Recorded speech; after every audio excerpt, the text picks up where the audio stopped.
Hello students. आज का हमारा टॉपिक है सैम्पलिंग और बायोस्टैट में हम इससे पहले वाले टॉपिक डेटा और डेटा कलेक्शन को कवर कर चुके हैं। सैम्पलिंग में हम जानते हैं कि जब भी हम कोई डेटा लेते हैं तो हम जो स्पेसिफिक नंबर ऑफ इंडिविजुअल्स के साथ अपना स्टैटिस्टिकल एनालिसिस करते हैं उसे हम सैंपल कहते हैं। और इस सैंपल में हम जो भी मेथड अप्लाई करते हैं अपने स्टैटिस्टिकल एनालिसिस के लिए वो सैंपलिंग कहलाता है। तो यहाँ पे वो सारी मेथडोलॉजी जो हम अपने सैंपल्स में अप्लाई करते हैं to achieve a particular kind of data, वो सैम्पलिंग कहलाएगी। ओके। सैम्पलिंग अधिकतर आपकी रैंडम सैम्पलिंग हो सकती है, आप किसी भी इंडिविजुअल से ऐसे ही कुछ क्वेश्चंस कर लें जैसे, या फिर सिस्टमैटिक हो सकती है कि आपने कुछ लोगों को कॉल करके बुलाया या फिर कुछ लोगों को कॉल करके आपने स्पेसिफिक डेटा कलेक्ट किया। तो जैसे रैंडम सिंपल रैंडम सैम्पलिंग की हमें 1000 लोगों में से रेंडमली कोई से भी 100 सेलेक्ट कर लिए। और सिस्टमैटिक में हमने क्या किया, 1000 लोगों को पहले सिस्टमैटिक ढंग से बांटा एज ग्रुप के बेसिस पे, और फिर उसमें से स्पेसिफिक एज ग्रुप से ही हमने एक डेटा कलेक्ट किया, तो उसे हम सिस्टमैटिक सैम्पलिंग कहेंगे। मेन कैरेक्टरिस्टिक देखें हम सैम्पलिंग के, तो इसमें जो भी हम पॉपुलेशन है उसमें से जब भी हम कोई सैंपल लेते हैं तो उस सैंपल के बारे में हमें जो भी आपके वैल्यूज़ हैं उनके नॉलेज होना चाहिए। तो सैंपल के मीन या पॉपुलेशन के मीन्स हमेशा इक्वल होने चाहिए। तो हमने 1000 लोगों की पॉपुलेशन थी, उसमें से 100 लोगों का सैंपल लिया है, तो इस सैंपल का मीन और जो पॉपुलेशन है उसका मीन बराबर आना चाहिए। ये मेन कैरेक्टरिस्टिक है सैंपलिंग का, कि 1000 लोग भी यही सोच रहे होंगे। सपोज हमने बोला कोई लोग आपके 100 लोग क्या सोचते हैं एक पर्टिकुलर रिसर्च के बारे में, तो वैसा ही सोच उन 1000 लोगों की भी होनी चाहिए। नेक्स्ट, यहाँ पे हम देखें पॉपुलेशन में हमेशा जो भी कैरेक्टरिस्टिक्स हैं वो हमारी इंक्लूड होनी चाहिए। हमारे रिसर्च की जो भी कैरेक्टरिस्टिक है वो हमारी पॉपुलेशन में जो भी सैंपल हमने लिया उन सबको पता होना चाहिए। तो हमारा जो हम जैसे सैंपल के लिए कुछ लोगों को कलेक्ट कर रहे हैं, तो हमें उनके ये नॉलेज भी देना पड़ेगा कि हम ये जो भी सैंपलिंग कर रहे हैं वो किस बेसिस पे कर रहे हैं, उसका क्या आपका मोटिव है, वो सारी चीज़ों का भी हमें आंसर देना होगा। बेसिकली जब भी हम सैंपलिंग करते हैं तो यहाँ पे पॉपुलेशन के आंसर्स जो हमें मिलते हैं या जो भी सैंपल है उसका जो आंसर हमें मिलता है वो हमें एक स्पेसिफिक रिजल्ट पे पहुंचाने में हेल्प करता है। तो जो भी इन्फ्रेंसेस हमें इस पॉपुलेशन से मिलते हैं वो हमें हेल्प करते हैं सैंपल्स को डिसाइड करने में। तो अधिकतर जैसे हम बोलें कि 100 लोगों से हमें ये क्वेश्चंस पूछने हैं, तो उन लोगों में भी हम देखेंगे कि 100 लोगों में हमें स्पेसिफिकली 10 से 20 के इंडिविजुअल्स चाहिए एयर्स के, या फिर 20 से 30 साल का इंडिविजुअल चाहिए, या 30 से 40 साल का इंडिविजुअल चाहिए। तो किस तरीके का इन्फ्रेंसेस हमें लेने हैं ये भी हमें सैम्पलिंग के थ्रू जस्टिफाई करना होता है। दूसरा आता है probability and non probability sampling. Probability sampling में हम एक स्पेसिफिक टेक्निक है ये सैम्पलिंग की, जिसमें जो भी इंडिविजुअल की यूनिट है पॉपुलेशन में वो हमेशा आपके ग्रेटर देन जीरो प्रोबेबिलिटी होनी चाहिए, तो हमें सैंपल लेने में इजी होता है। नॉन प्रोबेबिलिटी में आपके जो भी ये ऐसी सैम्पलिंग टेक्निक है जिसमें कि हम कुछ एलिमेंट लेते हैं पॉपुलेशन का, और इसमें कोई भी प्रोबेबिलिटी नहीं होती है कि जो भी आपका सिलेक्टेड सैंपल है वो ही आपका रिजेंबल कर रहा हो पूरी की पूरी पॉपुलेशन की सोच का। तो प्रोबेबिलिटी में हम ये मान के चलते हैं कि हमने जो पॉपुलेशन में से छोटा सैंपल लिया है वो पूरी पॉपुलेशन के आइडियोलॉजी बिहेवियर को शो कर रहा हो। नॉन प्रोबेबिलिटी में हमें ये कोई भरोसा नहीं होता है कि जो हमने छोटा सैंपल लिया है पूरी बड़ी पॉपुलेशन का वैसा ही पूरी की पूरी पॉपुलेशन सोच रही हो, या वैसा ही बिहेवियर वो शो कर रही हो, या वैसा ही रेस्पॉन्स उस पूरी की पूरी पॉपुलेशन का भी हो। जैसे मैं आपको क्वेश्चन पूछूं 10 बच्चों को कि आपको असाइनमेंट दिया जाए या नहीं, तो 10 बच्चों को पूछूं और क्लास है आपकी 30 की, तो 10 बच्चों में 10 के 10 ने मना कर दिया सपोज, तो ये भी हो सकता है कि आपके बाकी 20 स्टूडेंट्स बोलें कि हाँ हमें असाइनमेंट चाहिए था। तो प्रोबेबिलिटी सैम्पलिंग वो होती है जिसमें हम अपना रिजल्ट उन्हीं 10 स्टूडेंट्स के हाँ बोलने पे या ना बोलने पे डिसाइड कर लेते हैं। नॉन प्रोबेबिलिटी में हमें पता होता है कि कोई भरोसा नहीं, ये 10 तो मना कर रहे हैं, हो सके कि वो बाकी 20 बोले हाँ हाँ हमें करना ही है। नॉन प्रोबेबिलिटी इस तरीके की होती है। टाइप्स ऑफ सैम्पलिंग की बात करें हम यहाँ पे, तो रैंडम सैम्पलिंग आएगा, और रैंडम सैम्पलिंग में जो कि हम ऐसे ही रैंडमली ले लेंगे सैम्पल्स, और आ जाएगा सिंपल या अनरेस्ट्रिक्टेड रैंडम सैम्पलिंग, जिसमें लॉटरी मेथड आता है या टेबल ऑफ रैंडम नंबर्स आता है। दूसरा रेस्ट्रिक्टेड रैंडम सैम्पलिंग, जिसमें स्ट्रैटिफाइड रैंडम सैम्पलिंग या फिर सिस्टमैटिक सैम्पलिंग आता है, या फिर क्लस्टर और मल्टी स्टेज सैम्पलिंग आता है। दूसरा है नॉन रैंडम सैम्पलिंग, जिसमें जजमेंट सैम्पलिंग, कोटा सैम्पलिंग और कन्वीनियंस सैम्पलिंग आता है। तो एक एक करके इनको समझते हैं। रैंडम सैम्पलिंग, जब भी हम डेटा लेते हैं तो हम रैंडमली किसी भी इंडिविजुअल्स को ले लें, 1000 लोगों की पॉपुलेशन है, उसमें से कोई से भी 100 लोग उठा के उनसे उनको सैंपल मान लें हम और उनसे डेटा कलेक्ट कर लें, वो आपकी कहलाएगी random sampling. Types of random sampling की बात करें तो इसमें दो तरीके की रैंडम सैम्पलिंग आती है, सिंपल और रेस्ट्रिक्टेड, या फिर अनरेस्ट्रिक्टेड रैंडम सैम्पलिंग या फिर रेस्ट्रिक्टेड रैंडम सैम्पलिंग। जो अनरेस्ट्रिक्टेड रैंडम सैम्पलिंग है वो लॉटरी मेथड या टेबल ऑफ रैंडम नंबर से रिप्रेजेंट होती है। Restricted random sampling stratified random, systematic sampling और क्लस्टर और मल्टी स्टेज सैम्पलिंग से रिजेंबल होगी। कैसे होगी अभी देखते हैं। सिंपल रैंडम सैम्पलिंग की बात करें तो इसे हम अनरिस्ट्रिक्टेड रैंडम सैम्पलिंग भी कह रहे हैं। यहाँ पे हम कोई सा भी ऐसा मेथड यूज करेंगे पॉपुलेशन से डेटा कलेक्ट करने में जिसमें कि आपके इक्वल चांस हो जो सेलेक्ट करने के। तो जैसे हम कोई लॉटरी या फिर जैसे हम लूडो खेल रहे हैं, लूडो खेल रहे हैं तो हमें पता है कि कोई भी जीत सकता है, ठीक है। तो इसमें कोई भी रेस्ट्रिक्शन नहीं है कि मैं जीतूंगी या ये जीतेगा। तो इस तरीके की सैम्पलिंग हम हमेशा सिंपल रैंडम सैम्पलिंग कहते हैं, जिसमें कि जो भी इन्वेस्टिगेटर है या जो प्रोसेस है वो कभी भी डिसाइड नहीं करती है कि किसका सिलेक्शन होगा। ओके, तो यहाँ पे हम देखें ये हमारी पॉपुलेशन थी और यहाँ पे हमने सेलेक्ट कर लिए पॉपुलेशन में से, हम ये पॉपुलेशन में से किन्हीं 4 को हमें सेलेक्ट करना है। ओके, सैंपल के फॉर्म में। तो रैंडमली हमने उठा लिया 2, देन 5, 8, 10। तो अब इनमें से हम कोई सा भी उठा सकते थे। तो ये हुआ simple random sampling. Then restricted random sampling में हम देखें तो ये हेट्रोजेनस पॉपुलेशन में होगा और इसमें सैंपल जब भी हम लेंगे वो रैंडमली तो सेलेक्ट करेंगे लेकिन रेस्ट्रिक्टेड वर्जन में सेलेक्ट करेंगे। तो ये हमेशा रैंडम के एस्पेक्ट में सही नहीं आती है। इसमें आती है आपकी स्ट्रेटिफाइड रैंडम, सिस्टमेटिक और क्लस्टर या मल्टी स्टेज सैम्पलिंग आती है। तो समझते हैं एक एक करके क्या है।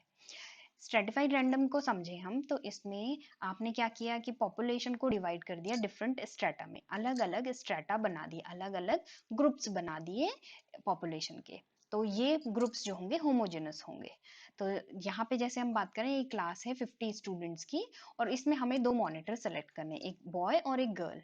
तो अब हमने क्या किया कि 2 होमोजेनस ग्रुप बनाएंगे हम, एक बॉयज का और एक गर्ल्स का, और फिर हम उनमें रैंडमली कोई एक सेलेक्ट कर लेंगे। तो एक हमने 2 ग्रुप्स बनाए, एक लड़कियों का एक लड़के का, और इसमें से हमने कोई सी भी एक लड़की को मॉनिटर बना दिया और यहाँ किसी भी एक लड़के को मॉनिटर बना दिया। तो ये हुई स्ट्रेटिफाइड रैंडम सैम्पलिंग। हमने ऐसा नहीं कि हम पूरी की पूरी 50 स्टूडेंट में कोई से भी 2 ले लिए, दोनों बॉयज भी हो सकते हैं या दोनों गर्ल्स भी हो सकती है, ऐसा नहीं किया हमने। हमने 2 अलग अलग ग्रुप्स बनाए होमोजेनस और फिर उनमें से एक लड़की और एक लड़के को सेलेक्ट किया। तो ये हुई स्ट्रेटिफाइड रैंडम सैम्पलिंग। तो ये इसके कुछ मेरिट्स होते हैं, जैसे सैंपल जो भी हम लेते हैं वो रिप्रेजेंट करते हैं पूरी की पूरी पॉपुलेशन को, और यहाँ पे जैसे यहाँ पे पॉपुलेशन को रिजेंबल कर रहा है एक लड़का तो बॉयज पॉपुलेशन को रिजेंबल कर रहा है एक लड़की, तो गर्ल्स पॉपुलेशन को रिजेंबल कर रही है। ये ईजी होता है ऑर्गेनाइज करने में, एडमिनिस्ट्रेशन में भी हेल्प करता है, और यहाँ पे अलग अलग ग्रुप्स यूनिफॉर्म कैटेगरी में हम डिवाइड कर सकते हैं एक्यूरेसी के साथ। डीमेरिट्स ये है कि जरूरी नहीं है कि आपने जो अलग अलग स्ट्रेटा बनाए हैं वो वहाँ पे हो ही हो। तो हो सकता है कि हम बॉयज स्कूल में पढ़ रहे हैं या गर्ल्स स्कूल में पढ़ रहे हैं, तो फिर हम स्ट्रेटिफाइड रैंडम सैम्पलिंग नहीं कर सकते। और यहीं पे जब भी हम इस तरीके की स्ट्रेटिफिकेशन करने की कोशिश करते हैं तो कई बार बहुत सारे अदर इश्यूज भी सामने आते हैं। तो हो सकता है कि जो हमने लड़का सेलेक्ट किया वो कैपेबल ही ना हो, या लड़की जो हमने सेलेक्ट किया मॉनिटर बनने के लिए वो कैपेबल ही ना हो उस पर्टिकुलर टास्क को पूरा करने के लिए। तो ये कुछ डिमेरिट्स होते हैं रैंडम स्ट्रेटिफाइड रैंडम सैम्पलिंग के। तो this one is the example. हमने क्या किया, स्ट्रेटिफाइड रैंडम सैम्पलिंग में अलग अलग ग्रुप्स बना लेते हैं, जैसे यहाँ पे ग्रुप 1, ग्रुप 2, ग्रुप 3, ग्रुप 4, और इसमें से कुछ भी स्ट्रेटिफाइड रैंडम सैम्पलिंग हम एक एक इंडिविजुअल ले लेते हैं सैंपल की फॉर्म में।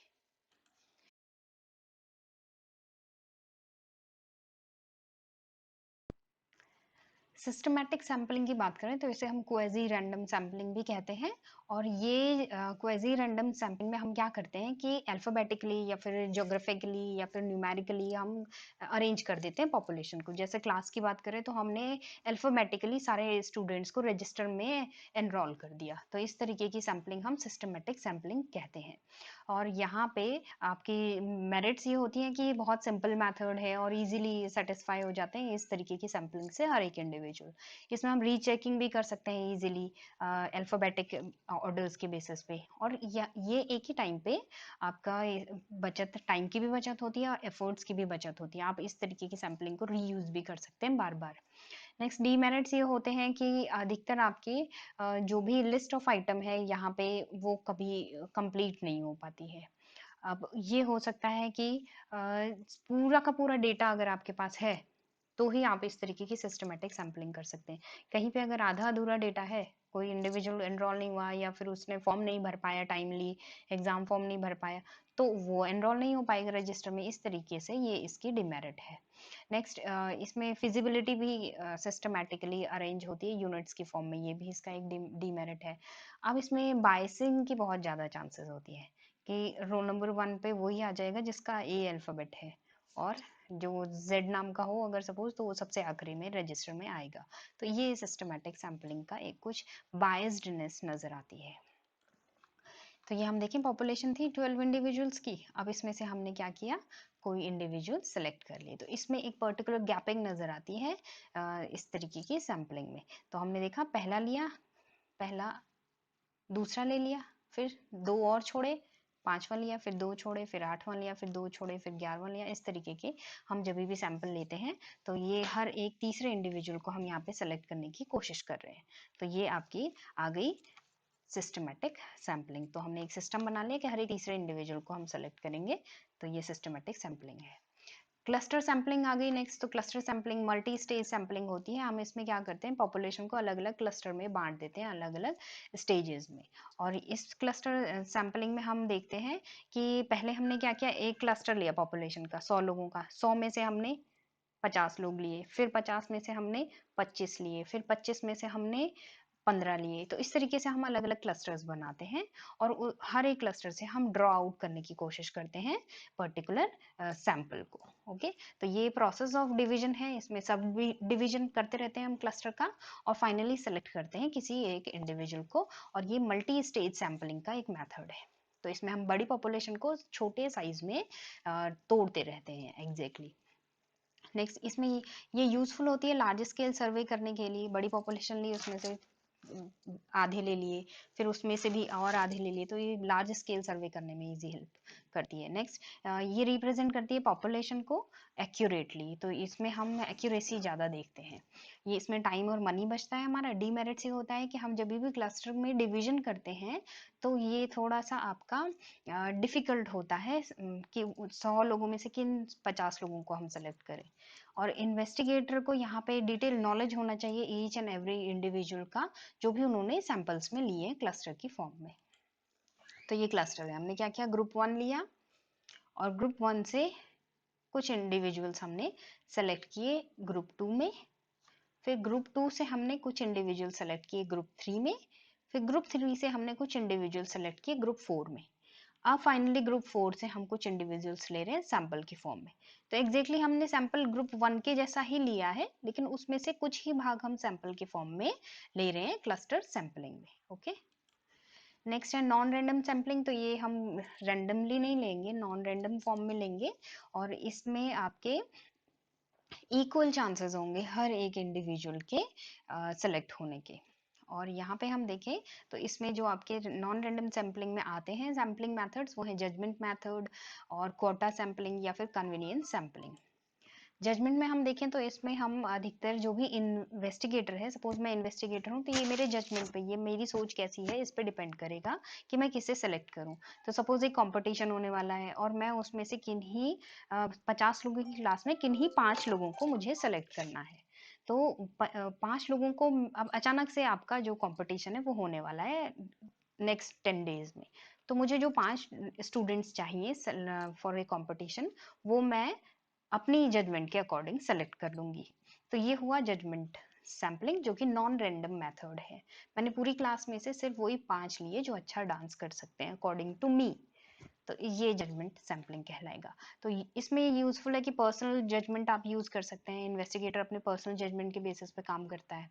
और स्मॉल साइज सैंपल हम ले लेते हैं, सीधे 5 बच्चे उसने सेलेक्ट कर लिए जैसे टीचर ने, और इसमें कैरेक्टरिस्टिक की डिटेलिंग आपको होनी चाहिए। तो ये जजमेंट सैम्पलिंग का मेरिट्स है। नेक्स्ट हम देखें तो इसमें प्रोबेबिलिटी के बेसिस पे डीमेरिट ये आता है कि इसमें कोई गारंटी नहीं होती एक्यूरेसी की। ज़रूरी नहीं है कि जो जजमेंट मैंने लिया है वो सही हो। तो इस बेसिस पे जजमेंट सैम्पलिंग कई बारी गारंटीड मेथड नहीं होता है सैम्पलिंग का। नेक्स्ट है सिलेक्शन, जो भी हम करते हैं इंडिविजुअल का, वो हमारे पर्सनल जजमेंट के बेसिस पे होता है। तो उसमें हो सकता है कि मैं किसी के साथ पक्षपात कर रही हूँ, इस तरीके का भी रिप्रेजेंटेशन नजर आता है जजमेंट सैम्पलिंग में। नेक्स्ट है कोटा सैम्पलिंग। तो कोटा सैम्पलिंग में हम क्या करते हैं कि स्पेसिफिक इंडिविजुअल्स का एक कोटा सेलेक्ट कर लेते हैं, कुछ नंबर्स हम सेलेक्ट कर लेते हैं। तो जैसे हम सर्वे कर रहे हैं, कोई कंपनी इंटरव्यू करना चाह रही है और 100 इंडिविजुअल्स को ले लिया उन्होंने एक पर्टिकुलर एरिया से।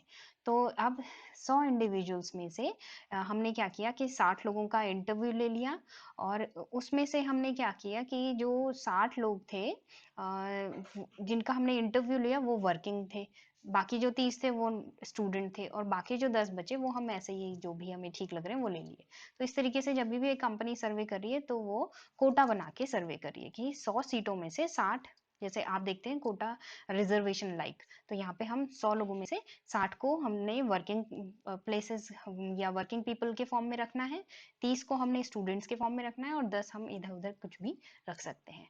तो ये एक तरीके से कोटा या रिजर्वेशन दे देना होता है किसी भी पर्टिकुलर इंडिविजुअल को। तो ये कोटा सैम्पलिंग कहलाती है। अब इसमें क्या होता है, मेरिट्स हैं कि ये इसमें सेटिस्फैक्टरी रिजल्ट्स नहीं मिलते हैं अधिकतर। अब जो हो सकता है कि हमने 60 इंडिविजुअल्स वर्किंग पर्सन से सेलेक्ट करने थे और वहाँ 30 ही कैपेबल थे, 30 नहीं थे, तो हमने तो कोटा बना दिया। अब बाकी 30 जो है वो बेकार सेलेक्ट करने पड़ेंगे। वहीं 30 स्टूडेंट्स का क्राइटेरिया रखा हमने, जबकि वहाँ पे 70 स्टूडेंट्स कैपेबल थे, तो यहाँ पे अब हमें क्या किया, उनमें से हमने सिर्फ 30 ही सेलेक्ट किए हैं। तो इस तरीके के कोटा सैम्पलिंग के ये आपके कुछ डीमेरिट्स भी होते हैं। अगेन ये हमारे लिए सेटिस्फैक्टरी हो जाता है कि पॉपुलेशन में हमने एक इंडिविजुअल को एक सेटिस्फेक्शन प्रोवाइड किया है for allocation of a particular job. दूसरा हम देखें कि यहाँ पे पॉपुलेशन को रिप्रेजेंट कर रहा है, हर एक भाग पॉपुलेशन का रिप्रेजेंट कर रहा है सैम्पलिंग में, ये भी सेटिस्फेक्शन रहता है। दूसरा यहाँ पे एक और फायदा होता है कि जो भी सेटिस्फेक्शन है हमारा वो एक्सपेक्टेड वे में काम करता है, कि तो जैसे गवर्नमेंट कोई पॉलिसी लाना चाहती है तो अलग अलग रिजर्वेशन के बेसिस पे वो दे दे, तो ये आपका कोटा सैम्पलिंग में आता है। नेक्स्ट है डीमेरिट्स। तो इसमें डीमेरिट्स यही हो गए कि ज़रूरी नहीं है कि हर एक इंडिविजुअल कैपेबल हो, जैसे हम कैटेगरी प्रोवाइड करें या रिजर्वेशन प्रोवाइड करें वो सैंपल के लिए एलिजिबल हो।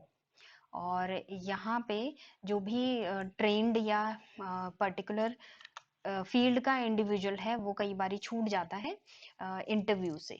तो ये भी हो सकता है कि जो कैपेबल था वो छूट जाए और इनकैपेबल का सिलेक्शन हो जाए। नेक्स्ट है कन्वीनियंस सैम्पलिंग। कन्वीनियंस सैम्पलिंग में आते हैं वो सारे के सारे इन्वेस्टिगेटर्स के स्पेशल अटेंशन वाले इंडिविजुअल्स। तो मेरा जो पर्टिकुलर स्पेशल अटेंशन जिस इंडिविजुअल को मैं दे रही हूँ वो, या जो मेरे को लग रहा है कि ये कन्वीनियंट है इस पर्टिकुलर काम के लिए, उसको ही मैं सेलेक्ट करूँगी कन्वीनियंस सैम्पलिंग के लिए। तो इन्वेस्टिगेटर हमेशा चाहता है कि ये बढ़िया है, ये अच्छा काम कर ले रहा है, इसके अकॉर्डिंग सेलेक्ट कर ले, तो उसे कन्वीनियंस सैम्पलिंग हम कहेंगे।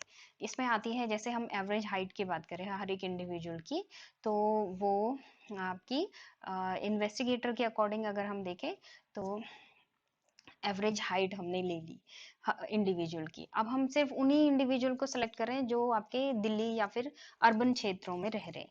अब हम देखिए ग्रामीण क्षेत्र में, तो ग्रामीण क्षेत्र में जो हाइट है, एवरेज हाइट ऑफ इंडिविजुअल वो थोड़ी कम है। तो यहाँ पे अगर हम सिर्फ उन्हीं सैंपल्स को कंसिडर करें जो दिल्ली एरिया में रह रहे हों, तो उनकी हाइट निकलेगी ज़्यादा। तो ये सैंपलिंग कन्वीनियंस सैंपलिंग है कि मुझे किसी और जगह जाना ही नहीं है एवरेज हाइट का चेक करने के लिए, मुझे इसी क्षेत्र में रहना, उसी क्षेत्र का सर्वे करना है। लेकिन इस तरीके की डेटा सैंपलिंग में कई बारी डिफेक्ट्स नजर आते हैं, क्योंकि ऑल ओवर द इंडिया सब सारे स्टेट्स को रिजेंबल नहीं कर सकती है इस तरीके की कन्वीनियंस सैंपल। तो इन्वेस्टिगेटर अपनी सहूलियत के हिसाब से जब सैंपलिंग करता है तो वो कन्वीनियंस सैंपलिंग कहलाती है। तो इस तरीके की सैंपलिंग में हम जो भी पॉपुलेशन लेते हैं वो स्पेसिफिक चंक्स के फॉर्म में लेते हैं, छोटे छोटे टुकड़ों के फॉर्म में लेते हैं। इसके मेरिट ये है कि इसमें पूरी की पूरा जो यूनिवर्स है वो प्रॉपरली आप उसे यूज कर सकते हैं, पर्टिकुलर एरिया की पॉपुलेशन को आप यूज कर सकते हैं। टाइम बचेगा, मनी बचेगा, एफर्ट बचेगा आपका, एक ही पर्टिकुलर एरिया में आप अपना सैंपल कंप्लीट कर सकते हैं। डीमेरिट ये है कि ये सैंपलिंग जो है आपकी पूरी बड़ी बल्क पॉपुलेशन को रिजेंबल नहीं करती है, क्योंकि आपने कन्वीनियंस के हिसाब से लिया है तो ये रिलायबल भी नहीं होगा डेटा।